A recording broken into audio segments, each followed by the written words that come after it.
Bonjour à toutes et à tous, bienvenue sur Kinédi. Chose promise, chose due.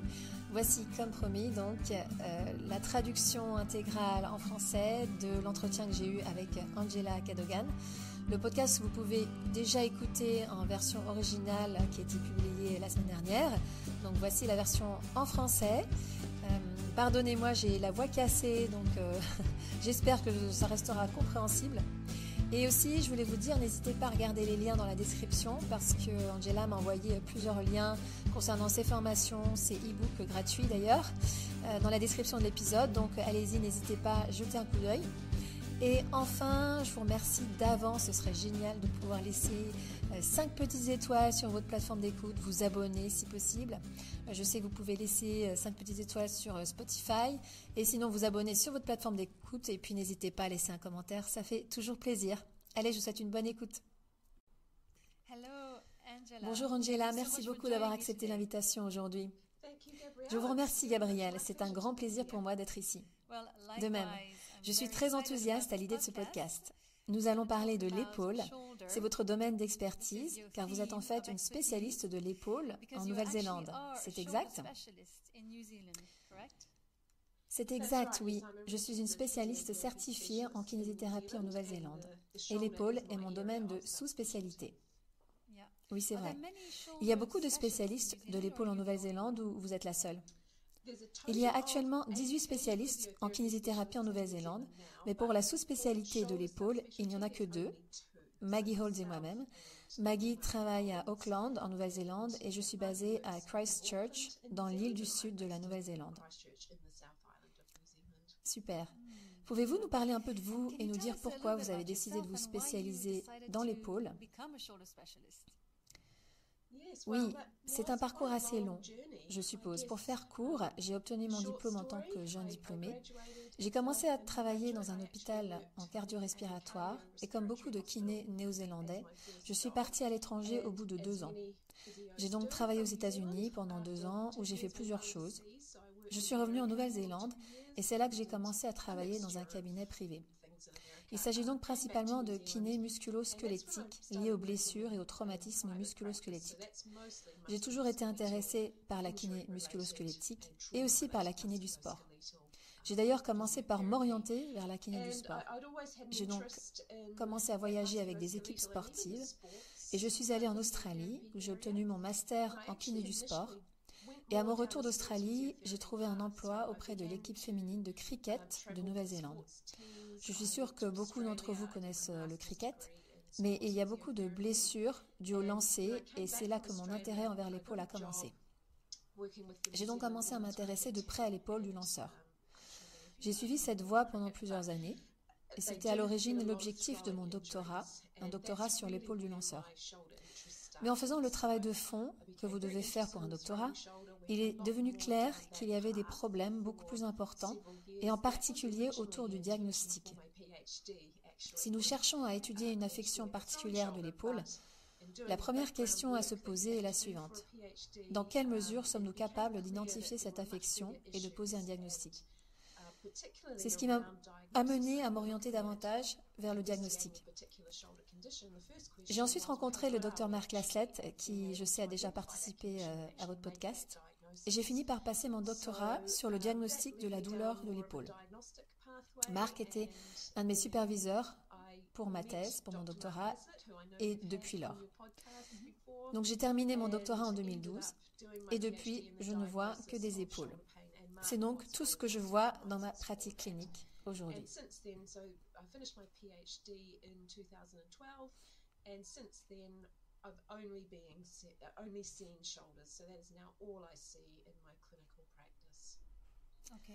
D'accord. Travaillez-vous avec d'autres thérapeutes dans votre clinique ? Oui, je travaille pour moi-même. Je travaille en tant que consultante et je n'ai pas de personnel qui travaille spécifiquement pour moi, mais je travaille au sein d'un cabinet pluridisciplinaire. Nous avons donc des médecins disponibles, des médecins du sport. Nous avons d'autres praticiens paramédicaux qui travaillent dans la clinique. Je suis donc dans un environnement pluridisciplinaire, mais je ne fais que consulter mes propres patients. Ok. Alors, à quoi ressemble votre travail au quotidien sur une base hebdomadaire Parce que je sais que vous faites aussi de la formation en ligne, c'est bien ça? Oui, c'est ça. Comment vous vous organisez? Ah, c'est une très bonne question. Et parfois, je ne le fais pas. Excusez-moi, je me remets à peine d'un rhume. Ma semaine est variée. En plus de mon rôle de consultante en clinique, dans mon cabinet, j'ai deux autres fonctions. Je travaille à l'hôpital, à côté, dans le service orthopédique, où je fais du triage orthopédique un jour tous les 2 semaines. Donc c'est donc pas une grande partie de mon travail, mais cela fait 10 ans que je le fais. Et la combinaison est en fait assez agréable parce que le travail que je fais en pratique dans ma clinique est bien entendu plus importante. Lorsque les patients me consultent, ils ont souvent un problème depuis longtemps. Au minimum 1 an, 2 ans, voire parfois 10 à 15 ans. Donc là, il s'agit de séquelles de blessures ou de problèmes liés à des traumatismes. Mais à l'hôpital, c'est l'autre extrémité du spectre. Il s'agit surtout de maladies chroniques non traumatiques. J'ai donc la chance d'être confrontée à toute une série d'affections, de pathologies, depuis les blessures aiguës jusqu'aux problèmes chroniques et non aigus de l'épaule. Dans le domaine de l'orthopédie, je m'occupe également de l'éducation. Je donne des cours en ligne aux kinés. Je donne également des cours pratiques à des kinésithérapeutes et ma semaine varie donc en fonction de mon emploi du temps. Mais en général, je travaille 3 jours par semaine à la clinique et la plupart des semaines, je fais un jour par quinzaine à l'hôpital et j'enseigne pendant l'autre temps, le temps libre. Il y a, vous savez, beaucoup différentes quantités d'heures allouées à chacun, mais oui, cela fait une belle variété dans mon emploi du temps.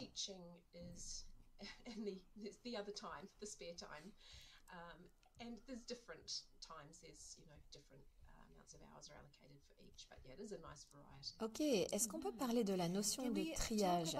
Qu'est-ce que vous entendez par là? Le mot triage signifie en fait qu'il s'agit de prioriser les patients. Et cela dépend du contexte et de ce que vous entendez par ce terme. Lorsque je parle de triage orthopédique, dans le service orthopédique, nous trions les médecins généralistes. Les médecins généralistes orientent les patients vers le service orthopédique, soit parce qu'ils n'ont pas de diagnostic, soit parce qu'ils ne sont pas sûrs du problème, soit parce qu'il y a un diagnostic à poser. Et la question est de savoir si ce patient a besoin d'une intervention chirurgicale ou pas. L'un de mes rôles est donc d'examiner les demandes, les documents reçus des médecins généralistes et de les trier ou de les classer par ordre de priorité pour déterminer s'il s'agit clairement d'un problème chirurgical, auquel cas le patient est dirigé vers le service de chirurgie, ou si nous n'avons pas assez d'informations diagnostiques, si le diagnostic n'est pas clair, ou si le patient a besoin d'un essai de prise en charge non chirurgicale avant de voir le chirurgien, c'est à moi qu'il incombe d'affecter le patient au service non chirurgical. Donc le triage signifie donc l'orientation des patients par les médecins vers une chirurgie ou pas. Et s'il n'y a pas besoin de chirurgie, mon rôle est de faire une évaluation clinique et de poser un diagnostic différentiel, de recommander des examens d'imagerie ou d'autres tests, de faire le suivi, de poser le diagnostic ensuite et de donner le traitement adéquat à la condition du patient. Et s'il s'avère que tout a été épuisé en termes de traitement non chirurgical et qu'ils ont encore des problèmes, alors on peut les envoyer vers le chirurgien. Donc la priorité, c'est de décharger, car je suis sûre que partout dans le monde, les services orthopédiques reçoivent beaucoup de recommandations de patients qui n'ont souvent pas besoin de chirurgie. Donc en gros, les kinés peuvent ainsi les décharger de ce travail par ce mode de triage.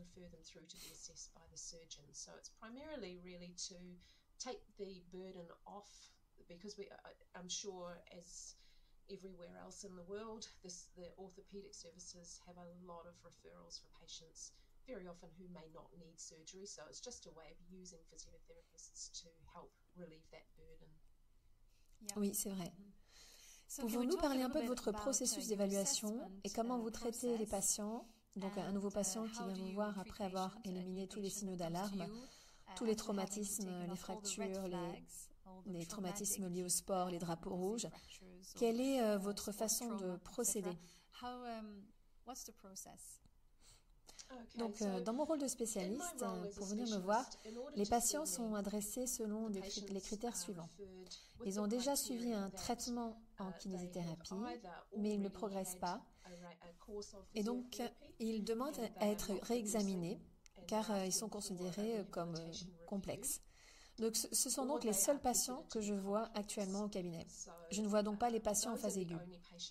Mon évaluation est donc un peu différente de celle que vous feriez si vous voyez le patient pour la première fois.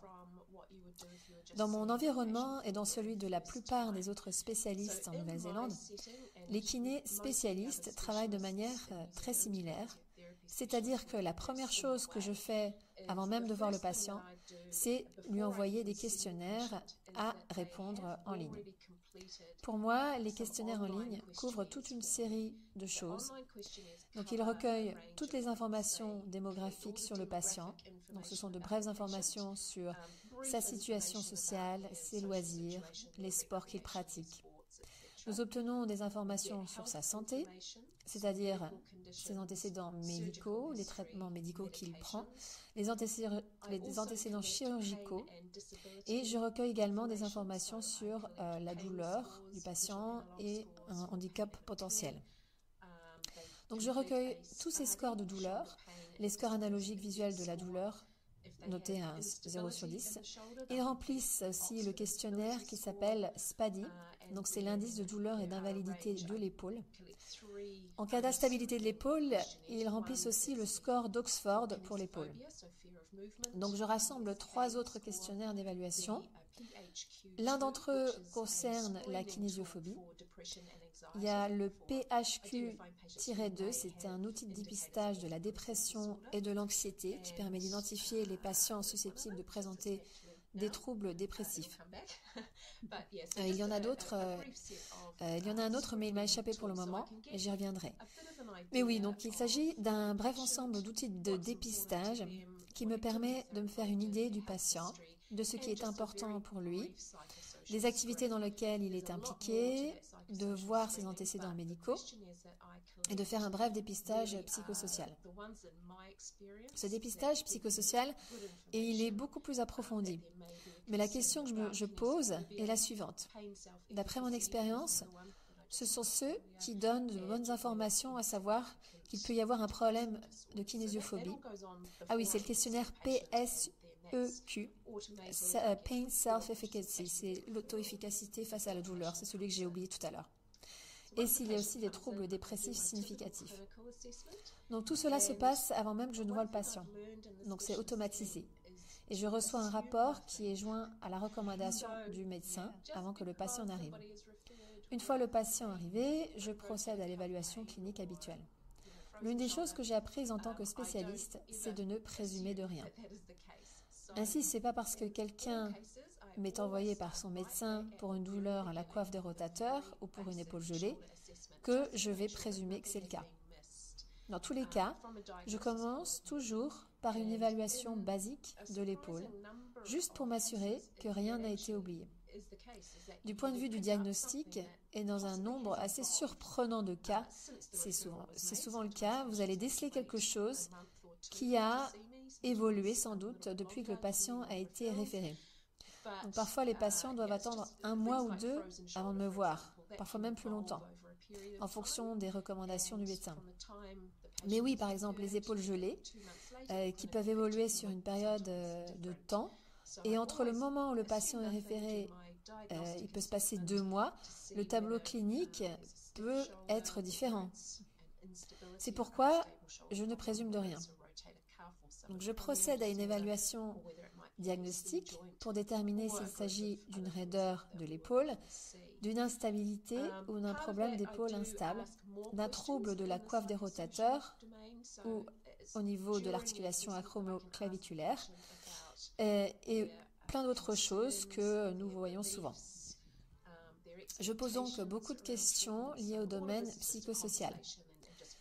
Et c'est au cours de l'évaluation que je peux interroger le patient sur ses préoccupations, ses croyances et ses attentes concernant le traitement. Il s'agit donc d'une conversation et d'un questionnement du patient sur ces sujets afin de dresser un tableau de profil psychosocial, si on peut dire. Ensuite, après l'évaluation et après avoir fait tout cela, tous les examens, j'ai une idée de ce que je pense être le problème principal. S'agit-il d'une question de diagnostic? S'agit-il d'un scénario de rééducation dans lequel nous avons trouvé quelque chose dans la rééducation qui a déjà été faite qui n'a pas été abordée? Ou est-ce que le dosage doit être modifié? Ou est-ce qu'il y a encore autre chose? Donc, tout ça, c'est à voir et à revoir pour prioriser. Mais pour moi, la priorité, c'est le facteur psychosocial ou l'un des facteurs psychosociaux. Et c'est là que peut-être réside l'obstacle à la progression du patient. En gros, c'est ce que je recherche à la fin de mon évaluation. Ensuite, j'oriente en fonction de ce que je trouve. Et si je pense qu'ils ont besoin de plus d'examens, de plus d'investigations, eh bien, ce sera fait. Nous sommes un peu limités dans nos possibilités d'accès. C'est vrai que nous pouvons accéder aux radiographies, aux échographies, mais s'ils ont besoin d'une IRM ou d'une imagerie de haute technologie, il faut à nouveau les référer pour les obtenir. S'il s'agit d'une simple rééducation, je travaillerai souvent avec le kiné référent et dans de nombreux cas, et de plus en plus souvent, les kinés assistent à la séance avec le patient ou peuvent s'y joindre par télésanté. Donc ils disposent d'une connexion vidéo et peuvent assister à la consultation entre moi et le patient. C'est un moyen très efficace de communiquer au kiné qui va traiter le patient, surtout mes recommandations en matière de rééducation, et ça fonctionne très bien. S'il s'agit d'une priorité psychosociale ou dans certains cas de patients qui n'ont pas de douleur nociplastique et qui sont très sensibles à la douleur, et ça peut être des patients dirigés vers des psychologues. Donc voilà mon système d'évaluation. D'après ce que j'ai compris, vous effectuez la première évaluation après avoir envoyé un grand nombre de questionnaires, puis vous interrogez le patient. Vous reprenez les mêmes antécédents depuis le début, juste au cas où quelque chose aurait été oublié, comme vous l'avez dit.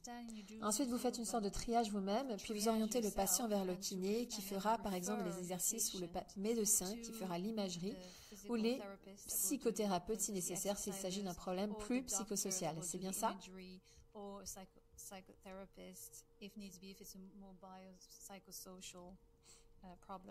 Oui, c'est exact. Tout à fait. Nous nous référons donc à ce que nous sommes en mesure de faire.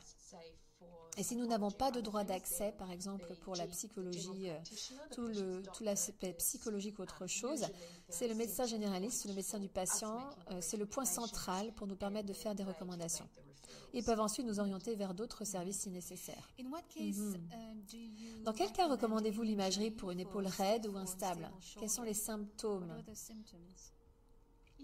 Quels sont les symptômes? Il y a quelques indications d'imagerie. Les plus évidentes sont évidemment les drapeaux rouges, en particulier les personnes ayant des antécédents de cancer, car nous savons que certains cancers se métastasent dans les os. La radiographie est donc toujours un point de départ, en particulier s'il y a un signal d'alarme de traumatisme. Si le patient a subi un traumatisme important, nous nous assurons qu'il n'y a pas eu de fracture, de dislocation, luxation ou de rupture des tissus mous. Les autres indications, surtout dans mon contexte, c'est que l'état des patients ne s'améliore pas. Plus le temps passe, plus il est long. Lorsque le patient ne s'améliore pas avec le traitement, on commence à s'inquiéter. Est-ce qu'on a oublié quelque chose? Est-ce qu'il y a une condition sur l'imagerie qui nécessite peut-être un type de traitement différent? Est-ce qu'il n'y a pas d'amélioration dans un délai raisonnable? Il est évident qu'une ou 2 semaines, ce n'est pas le problème. Mais lorsque je vois des patients pendant 12 mois ou 2 ans plus tard qui n'ont pas reçu d'imagerie et que leur état ne s'est toujours pas amélioré, l'imagerie est indiquée. Oui, il y a aussi les patients pour qui on envisage une injection. Ainsi, la plupart des injections pour les patients que je vois seront faites sous guidage d'imagerie, principalement parce qu'il y a un manque d'accès au service d'injection. Et les radiologues préfèrent généralement que le patient ait déjà eu une imagerie pour s'assurer qu'ils savent ce qu'ils injectent. Ainsi, ils n'injectent pas à l'aveugle sans aucune information. Donc oui, en général, les signaux d'alarme sont les traumatismes et l'absence de progrès. Ou si vous envisagez une injection. L'autre indication serait probablement si cela change votre prise en charge. Donc si parmi vos diagnostics différentiels, vous pensez, et si j'utilise la douleur sous-acromiale comme exemple, si le patient arrive et qu'il y a une amplitude de mouvement passif complète, il ne s'agit donc pas d'une épaule raide, il a peut-être une douleur et une faiblesse lorsque on effectue les tests de la coiffe des rotateurs, et donc vous pensez, d'accord, Il peut s'agir d'un problème de la coiffe des rotateurs. Si le patient n'a pas d'antécédent de traumatisme important. Donc, vous n'êtes donc pas vraiment préoccupé par une déchirure importante de la coiffe des rotateurs ou quoi que ce soit de ce genre. Mais le problème, c'est que si la situation ne s'améliore pas, donc vous suivez votre traitement, vous faites vos exercices, et 6 mois, 8 mois, 9 mois plus tard, ils sont toujours douloureux et ne progressent pas. Si on considère l'éventail des pathologies que l'on peut rencontrer dans la région sous-acromiale, il y a évidemment la bursite, la tendinopathie, la rupture de la coiffe des rotateurs. Mais il y a aussi la tendinopathie calcifiante. Dans le cas de ce patient, s'il fait partie de la tranche d'âge des 40 à 60 ans, et s'il souffre d'une douleur persistante au niveau de la coiffe et que son état ne s'améliore pas malgré le traitement, je commencerai à me dire qu'il y a peut-être du calcium en cause. Cela pourrait peut-être faire partie de mes diagnostics différentiels. Donc ma question est la suivante. Et alors, s'il y a du calcium, est-ce que je ferai quelque chose de différent? Et nous savons que la thérapie par injection a un rôle à jouer pour le calcium. Pour moi, c'est donc une indication d'imagerie. Car si nous trouvons du calcium, cela va changer ce que je fais. En d'autres termes, j'orienterai ce patient vers une thérapie par injection. C'est donc probablement une autre bonne indication pour recommander l'imagerie. Est-ce qu'on peut parler des tests cliniques? Oui, nous pouvons. Je sais que c'est l'un de vos sujets préférés. Oui, c'est vrai. Alors, quels sont les tests que vous aimez utiliser et qui se sont révélés efficaces dans votre diagnostic? D'accord, très bonne question. Il y en a très peu. Des tests spéciaux, et j'utilise mes doigts pour mettre spéciaux entre guillemets, qui sont assez précis pour que nous puissions vraiment être sûrs de nous. Il y en a peu qui sont suffisamment précis pour qu'on soit sûr du diagnostic. Si l'on considère ce groupe de tests, les tests spéciaux, les tests orthopédiques, si l'on regarde mes priorités et où je prends la plupart de mes décisions diagnostiques, je parle presque de mes tests de niveau 1 et de mes tests de niveau 2. Ils se situent très clairement dans mes tests de niveau 2. En d'autres termes, ce ne sont pas les tests que j'utilise pour prendre la majorité de mes décisions diagnostiques. Il y en a une ou deux exceptions dont je vous parlerai. Mais lorsque je cherche à établir un diagnostic, j'examine d'abord les tests de base de l'examen physique. Certains d'entre vous auront peut-être vu, si vous avez suivi l'un de mes cours en ligne, que je travaille dans un ordre systématique pour essayer d'identifier ou d'éliminer tout d'abord une raideur d'épaule. Il s'agit donc de nos tests d'amplitude de mouvement passif. Ils n'ont rien de spécial, il s'agit simplement de bons vieux tests ennuyeux d'amplitude des mouvements passifs. Mais ils donnent beaucoup d'informations. Ainsi, si le patient présente une rotation externe importante et une perte d'autres mouvements passifs, c'est-à-dire une perte globale de l'amplitude des mouvements passifs, nous savons qu'il s'agit d'une épaule raide, ou d'une épaule gelée, ou d'une autre pathologie articulaire, potentiellement de l'arthrite ou une nécrose avasculaire. Nous venons donc de passer les tests d'amplitude de mouvement. Il n'y a pas encore de tests spéciaux en vue. Et l'étape suivante consiste à recueillir les antécédents du patient. Est-ce qu'ils décrivent des antécédents d'instabilité? Est-ce qu'il existe un test qui peut s'avérer utile? Si oui, il s'agit du test d'appréhension antérieure et de relocalisation de l'appréhension antérieure. Ce test a une spécificité élevée pour une lésion d'instabilité structurelle. Donc, s'il s'agit d'une déchirure labrale d'un os, d'une fracture de la glène ou d'une déchirure des ligaments capsulaires à la suite d'une luxation, c'est intéressant. Mais seulement lorsque l'appréhension est utilisée comme critère de test positif. On peut donc aussi utiliser la douleur comme critère pour ce test, mais l'appréhension et la reproduction du symptôme d'appréhension sont plus spécifiques de ces lésions d'instabilité. Je me pencherai ensuite sur la coiffe des rotateurs, et ce diagnostic repose en partie sur l'exclusion des deux autres lésions. En d'autres termes, une partie de mon diagnostic de douleur de la coiffe des rotateurs ou de l'acromion repose sur le fait que l'amplitude passive des mouvements est complète. Donc, il ne s'agit pas d'une raideur d'épaule. Les tests suivants sont les tests de résistance, l'abduction résistance, la rotation externe en résistance et la rotation interne en résistance. Si ces tests font apparaître une douleur et une faiblesse, je pense qu'il s'agit plutôt d'une affection de la coiffe sous-acromiale.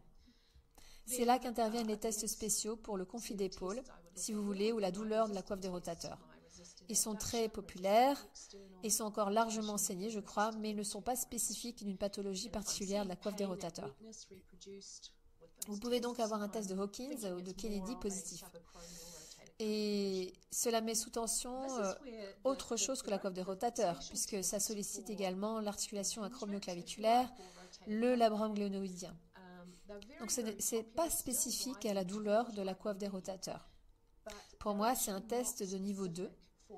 Mais j'utiliserai le MTCAN test occasionnellement parce que la douleur et la faiblesse avec ce test peuvent être spécifiques d'un trouble de la coiffe des rotateurs. Pareil pour le test de NIR. Il n'est donc pas vraiment spécifique d'un trouble particulier de la coiffe des rotateurs, mais jusqu'à présent, nous avons l'amplitude des mouvements passifs. Nous avons le rapport du patient sur l'instabilité, peut-être un test d'appréhension positif. Nous avons la douleur et la faiblesse variable avec ces tests de la coiffe des rotateurs. Donc le test MTCAN test de Job, est un test de niveau 2 aussi. Enfin, il y a l'articulation acromioclaviculaire. Là encore, il existe de nombreux tests, des tests spéciaux pour cette articulation. Et encore une fois, une partie de mes critères de diagnostic pour l'articulation acromioclaviculaire est tout d'abord d'exclure une épaule raide. Ils ont en général une amplitude de mouvement passive complète. Et par la suite, je commencerai à regarder mes autres caractéristiques cliniques. Les patients ont généralement une douleur dans la région supérieure de l'épaule. Ils ont souvent une douleur dans l'amplitude, au niveau de l'amplitude de l'épaule. Ainsi, bien qu'ils aient généralement une amplitude de mouvement passif complète, ils peuvent ressentir une douleur dans l'amplitude, en particulier en flexion, en élévation, en adduction et en rotation interne, avec la main derrière le dos. Donc, douleur dans l'amplitude, douleur à la palpation. Il existe un certain nombre d'autres tests qu'on peut utiliser, mais pour moi, c'est pas ma priorité. Ils sont utiles, mais en général seulement lorsqu'ils sont utilisés de manière groupée. Donc, en gros, il ne faut pas trop se fier à un seul d'entre eux. Il faut en faire plusieurs. Et plus ils sont nombreux à être positifs, plus il y a des chances qu'il s'agisse un problème d'articulation acromioclaviculaire. Les tests que j'utiliserai seraient le test de l'adduction forcée, le test de O'Brien de compression active et le test d'extension-résistance de l'acromioclaviculaire. Tous ces tests sollicitent l'articulation acromioclaviculaire à des degrés divers. Mais lorsque vous les mettez tous ensemble, ils peuvent être utiles au diagnostic. Il n'y a donc pas de test unique à utiliser. Donc si vous me demandez quel test orthopédique j'utiliserai le test de relocation et d'appréhension antérieure, Anterior Apprehension Relocation Test. J'utiliserai aussi peut-être le test de Job pour la coiffe des rotateurs ou pour la douleur sous-acromiale et un ensemble d'autres tests pour l'articulation sous-acromiale. Si je cherche vraiment à obtenir plus d'informations pour le diagnostic, les seuls qui sont probablement les plus spécifiques et les plus utiles lorsqu'il s'agit de rechercher de grandes ruptures de coiffe des rotateurs, les déchirures multitendineuses, ce groupe de tests que nous appelons LAC-SIGN. Ainsi, le test de l'infraépineux, le test du subscapulaire, le lift-off test et le belly press test et le drop arm test. Il y en a beaucoup d'autres, mais en fait, il s'agit de placer le composant de la coiffe des rotateurs dans sa zone interne et de demander au patient, dans sa course interne, et de demander au patient de tenir, et s'il ne peut pas, c'est un test positif. Il peut y avoir des faux positifs si le patient présente un déficit neurologique. Il faut donc en être conscient qu'il peut y avoir des faux positifs. Mais dans l'ensemble, si les antécédents du patient correspondent, ces tests peuvent être aussi assez spécifiques d'une grosse déchirure ou d'une déchirure multiple de la coiffe des rotateurs. Ok, très intéressant, ouais. C'est un bon résumé de tous les tests qui existent. Quelles sont les pathologies de l'épaule les plus courantes que tu rencontres? Ah, c'est une bonne question. Encore une fois, en tant que spécialiste en kinésithérapie, j'ai recueilli des données sur ce sujet et je les ai examinées récemment. En fait, je vois un peu de tout. Les proportions sont presque égales, environ 25%. Il y a des épaules raides, donc 25% d'épaules raides, 25% coiffe de rotateur, 25% articulation acromioclaviculaire et 25% pour le reste. Mais ce que je constate, c'est qu'il y a certains groupes d'âge et certaines conditions au sein de ces conditions que je vois le plus souvent. Ainsi, dans le cas d'une épaule raide, il s'agit souvent d'une épaule gelée ou d'une arthrite associée à l'épaule gelée. Il arrive souvent que le patient ne comprenne pas le temps nécessaire à la guérison d'une épaule gelée. Donc il est souvent angoissé, très angoissé, il cherche de l'aide parce qu'il ne comprend pas ce qui lui arrive en fait. Et cela va prendre entre 1 et 4 ans. Il ne comprend pas que cela prendra plus de temps, et que les choses finiront par s'améliorer avec le temps. Donc c'est très souvent ce que je fais et ce que je dis sur les épaules gelées. Si je regarde la catégorie des épaules instables, la majorité des patients que je vois sont plutôt des instabilités traumatiques. Il s'agit donc d'une blessure qui a entraîné une décompensation et une instabilité chez le patient, mais son instabilité dure bien au-delà de la période de temps pendant laquelle il se serait renforcé après une blessure. Il s'agit donc d'une instabilité traumatique chez les patients les plus jeunes. Ce sont des patients âgés entre 18 et 25 ans qui sont concernés souvent par ce type d'instabilité. Et certaines de ces instabilités peuvent être très complexes. Ensuite, il y a le groupe de la coiffe des rotateurs. En général, il y a deux types de patients. Le premier concerne les très petites ruptures de coiffe de rotateur qui sont très très irritables et douloureuses et que le kiné a du mal à gérer et à faire progresser par l'exercice parce qu'elles sont vraiment très douloureuses. Et l'autre groupe, et celui que je vois, c'est celui des ruptures massives de la coiffe des rotateurs où les ruptures sont inopérables et où les patients sont vraiment limités sur le plan fonctionnel. Ils ne peuvent pas lever leurs bras, ils ont besoin d'une aide spécifique en rééducation pour retrouver l'élévation. Enfin, dans le groupe des articulations acromioclaviculaires, il s'agit souvent d'un diagnostic manqué. Les patients ont été traités pour une cervicalgie ou une autre douleur au niveau de la partie supérieure de l'épaule pendant une longue période. Très souvent, il s'agit d'une arthrite de l'articulation acromioclaviculaire ou dans certains cas de l'ostéoporose que l'on observe souvent chez les gros haltérophiles. Il s'agit de la déminéralisation de l'extrémité latérale de la clavicule. Donc, ce sont donc les cas les plus courants que j'observe dans des proportions presque égales, mais qui touchent des groupes d'âge différents.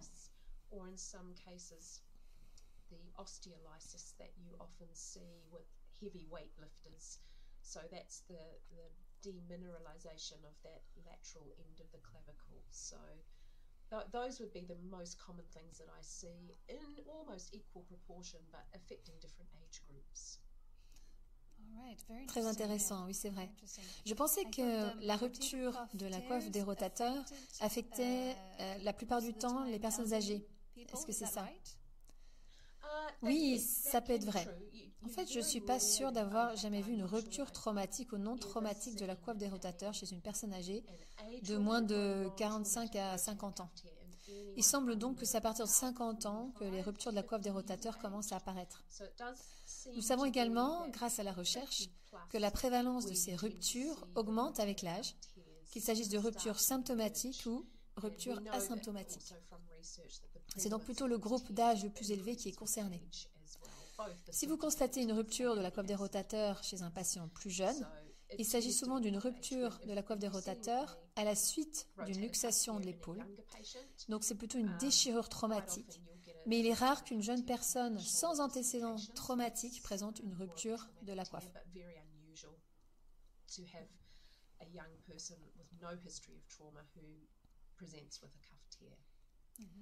Très intéressant, oui, c'est vrai. Pouvons-nous parler d'une intervention chirurgicale et de la prescription d'exercices? Alors, déjà, quel est le rôle de la kiné avant la chirurgie, quand la chirurgie est nécessaire, bien sûr, et quand la chirurgie n'est pas nécessaire? Quels sont les exercices les plus efficaces, si je puis dire, qui peuvent être prescrits pour le patient? Là, vous avez une bonne question. Encore une fois, de très bonnes questions, Gabrielle. Alors, il s'agit de s'assurer que je comprends bien le rôle de la kiné avant une opération de la coiffe des rotateurs en particulier. C'est ça? Oui, c'est ça. Par exemple, oui. Ok. C'est intéressant parce que si vous regardez le rôle de la kinésithérapie avant d'autres types de chirurgie, par exemple la chirurgie avant une prothèse de genou, une opération de prothèse de genou, la kiné va se concentrer sur l'acquisition de la force du quadriceps et autre chose. Mais cela ne semble pas fonctionner de la même manière avec les ruptures de coiffe des rotateurs, parce que d'après mon expérience et avec les chirurgiens avec lesquels je travaille dans ma région, c'est souvent la raison, la raison pour laquelle ils opèrent, c'est que le patient a des niveaux élevés de douleur. Le patient est très algique, il a une faiblesse assez importante et en continu en raison de la rupture de la coiffe. Je constate donc que ces patients, si vous essayez de leur faire plus d'exercices, cela ne va qu'augmenter leur douleur, leur irritabilité et leur faiblesse. Ainsi, si vous envisagez une rééducation pour une opération de la coiffe des rotateurs, je pense qu'il est possible de rééduquer d'autres éléments si la personne est généralement déconditionnée. Mais pour ce qui est de cibler la coiffe des rotateurs, je n'ai pas trouvé cela utile. Et je trouve que cela ne fait qu'aggraver les patients. Ok, et après l'autre question, c'était quoi? Quelle était... oui, la prescription d'exercice après l'opération. Pas nécessairement après une opération par exemple, mais par exemple pour une épaule instable. Quels sont les exercices considérés comme les plus efficaces pour rééduquer l'épaule? Ah oui, voilà. Cela dépend de la pathologie et cela dépend aussi de la définition de l'exercice. Et ça, c'est l'un des problèmes qui se posent lorsque nous examinons nos recherches et les preuves concernant l'exercice. C'est que le terme exercice couvre une gamme très large. Il couvre les exercices d'étirement, les exercices en isométrique, les exercices du contrôle moteur, les exercices en excentrique, concentrique, charge lourde, charge légère. Ça diffère par rapport à la zone, c'est l'omoplate, la colonne cervicale et tout le reste. C'est pourquoi il est difficile de trouver, dans le cadre d'un essai randomisé, un type d'exercice qui soit le plus bénéfique qu'un autre pour une pathologie donnée. Mais j'aime bien regarder les choses très simplement. Et je constate que si on considère ces catégories de patients, par exemple on prend les épaules raides, la raideur est plus importante que la douleur. Donc quand c'est le cas, il se peut que la douleur ait été très forte au départ. Je pense qu'il y a lieu de ne pas intervenir s'ils sont très irritables avec l'exercice. Mais une fois que la douleur s'est calmée et que le patient est plus raide que douloureux, l'étirement est le meilleur exercice pour ces patients, suivi éventuellement d'un programme de renforcement. Donc il est très rare que je vois un patient qui reste faible et limité sur le plan fonctionnel après avoir retrouvé son amplitude de mouvement, de sorte qu'il a tendance à reprendre ses activités fonctionnelles normales sans faire beaucoup d'exercices une fois qu'il a retrouvé son amplitude de mouvement. Donc les étirements pour l'épaule raide, non irritable. Si vous regardez les épaules instables, certainement la population que je vois est beaucoup plus spécifique autour du contrôle moteur, autour de l'articulation gléno-humérale et de l'omoplate. L'activation de la coiffe des rotateurs cible spécifiquement la coiffe des rotateurs en termes de fonction de contraction, de capacité à travailler dans toute l'amplitude du mouvement, en particulier en rotation interne et externe, et la capacité à développer rapidement de la force. Donc il s'agit d'un entraînement à haute vélocité. Et il s'agit aussi de réentraîner la coiffe des rotateurs, à maintenir la stabilité de la tête humérale et à réagir à grande vitesse dans des circonstances imprévisibles. Ce type d'exercice pour l'épaule instable, pour la coiffe des rotateurs, c'est une question intéressante parce que je sais que beaucoup de patients que j'ai vus avec un trouble de la coiffe des rotateurs ont fait beaucoup d'exercices de renforcement pour la coiffe des rotateurs. Et la plupart du temps, la raison pour laquelle ils me consultent, c'est qu'ils ont mal et que l'exercice ne fait qu'empirer leur état. Donc pour ce groupe de patients, si nous considérons les troubles irritables de la coiffe des rotateurs, parce que les troubles massifs inopérables constituent un groupe légèrement différent, mais par exemple si vous avez juste une petite déchirure irritable de la coiffe, une fois que la douleur et l'irritabilité se sont calmées, il s'agit davantage pour moi d'un renforcement fonctionnel. Si vous essayez de cibler cette déchirure irritable de la coiffe des rotateurs en prenant un long levier, avec un exercice spécifique à forte charge, vous allez que accentuer la douleur. Alors, qu'est-ce qu'il faut faire avec ces personnes? Ils doivent être capables de lever le bras devant eux. Ils doivent être capables aussi de faire une rotation externe du bras. Pour moi, il s'agit donc d'un entraînement fonctionnel dans ces positions qui n'aggravent pas leurs symptômes.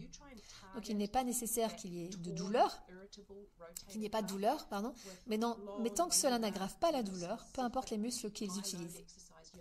Mais s'ils peuvent retrouver la flexion et la rotation externe, cela sera fonctionnel pour eux. Donc, il n'y a pas vraiment d'exercice ciblé sur la coiffe des rotateurs, mais c'est plutôt pour des exercices fonctionnels. Pour ce groupe, sans charge lourde sur la coiffe des rotateurs. Donc, ça veut dire si les bras sont collés au buste. Et c'est probablement l'autre règle pour ces patients. S'ils gardent les bras serrés et les coudes pliés, vous pouvez peut-être utiliser des charges lourdes à un moment donné, à condition que les bras ne s'étendent pas trop loin du corps et que cela n'aggrave pas les symptômes. Et probablement le dernier groupe, le groupe de l'articulation acromioclaviculaire, c'est-à-dire l'omoplate. L'omoplate, elle doit bien fonctionner avec un bon couplage de force pour que l'articulation fonctionne bien. Voilà en gros comment j'aborderai l'exercice dans ces différents groupes de patients.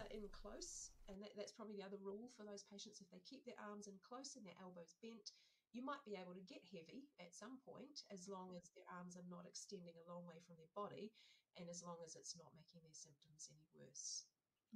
And probably the final group, the AC joint group, that's scapular. Their scapula has to be working well with good force coupling really for those AC joint conditions. So that's probably broadly how I would approach exercise in those different patient groups. Ouais, c'est très clair, intéressant. Ça résume très bien aussi. Est-ce que vous voyez beaucoup de patients qui sont phobiques, qui sont kinésiophobiques? Ah oui, je les vois beaucoup plus dans le groupe d'instabilité. Et dans une moindre mesure, probablement dans les épaules gelées irritables et les ruptures de la coiffe des rotateurs. C'est compréhensible, surtout s'ils ne comprennent pas leur douleur. Si personne ne leur a vraiment expliqué que, ou peut-être qu'ils n'ont pas eu d'imagerie et qu'ils ne savent donc pas ce qui se passe, mais dès qu'ils savent qu'ils ont l'air d'avoir une épaule en bon état, il n'y a rien de grave à part ce petit morceau de tissu, eh bien, ça va mieux. Et vous ne pouvez pas l'aggraver en effectuant des activités quotidiennes normales, surtout si la charge est faible. Donc une fois qu'ils ont compris cela, ils sont souvent beaucoup plus heureux de bouger et beaucoup moins kinésiophobes. C'est donc parfois très lié à leur compréhension, à leurs croyances et à leurs préoccupations concernant ce qui se passe dans leur épaule. Ça, c'est ce qui concerne le groupe d'instabilité. C'est un peu différent parce que si c'est quelqu'un qui s'est luxé l'épaule, c'est pas forcément drôle. Et ces patients sont très heureux en général de ne pas se disloquer à nouveau l'épaule. Ils font donc tout leur possible pour éviter que cela ne se produise. Et c'est compréhensible. C'est là que c'est un peu plus difficile pour ce groupe de patients. Une grande partie de cela se résume à l'imagerie mentale, à la relaxation et à nos compétences en tant que kinésithérapeute pour pouvoir leur donner confiance en leur épaule dans des moments où ils sont heureux et confiants et ils ne sont pas phobiques. Et puis graduellement, très graduellement, progressivement, les amener au-delà. Ça peut être une tâche beaucoup plus difficile pour ce groupe de patients, car nous savons que la peur inhibe l'activation de la coiffe du rotateur. Il s'agit donc de gérer la peur, ainsi que l'activation et la force au niveau de la coiffe, simultanément pour ce groupe de patients. C'est intéressant. La peur inhibe l'activation de la coiffe du rotateur. Elle inhibe beaucoup de choses, n'est-ce pas? Oui, c'est vrai, c'est vrai.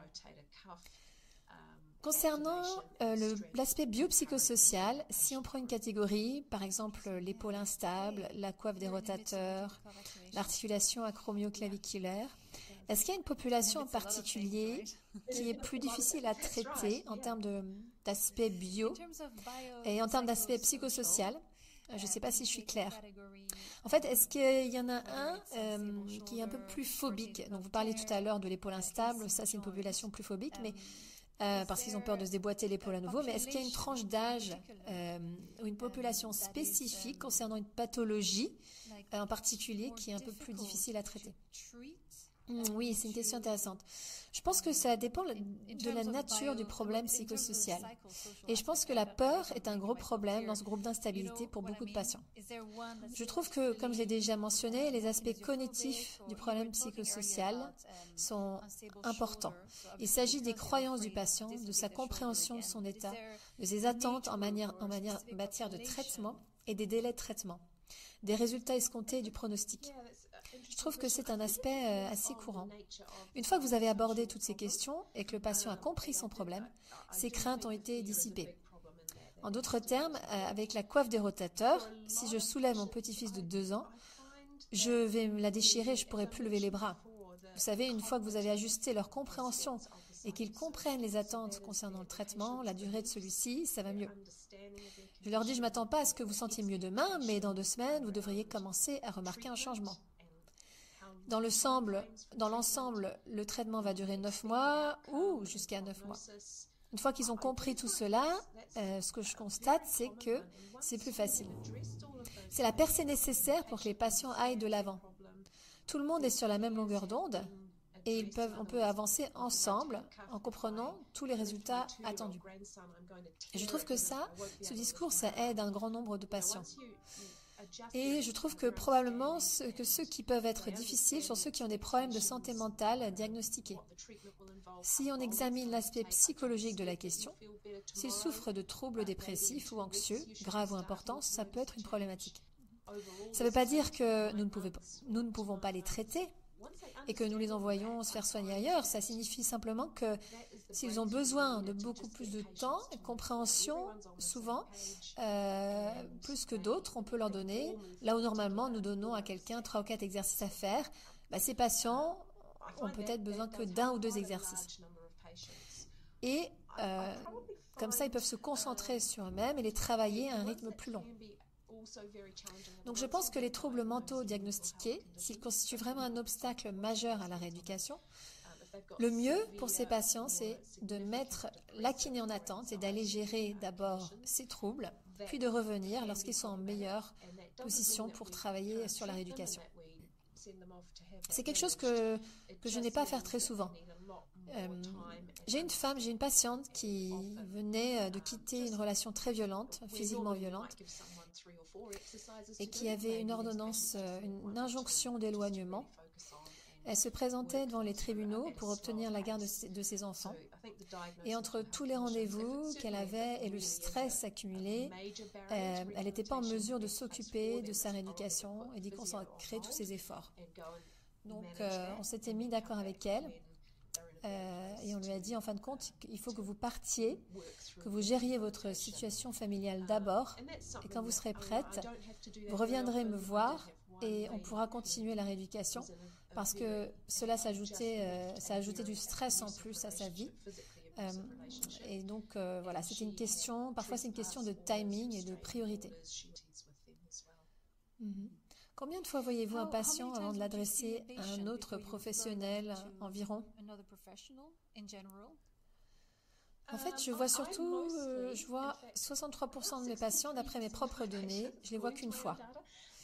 Je les vois donc, je fais mes recommandations, puis je les renvoie à la personne qui m'a adressé le patient.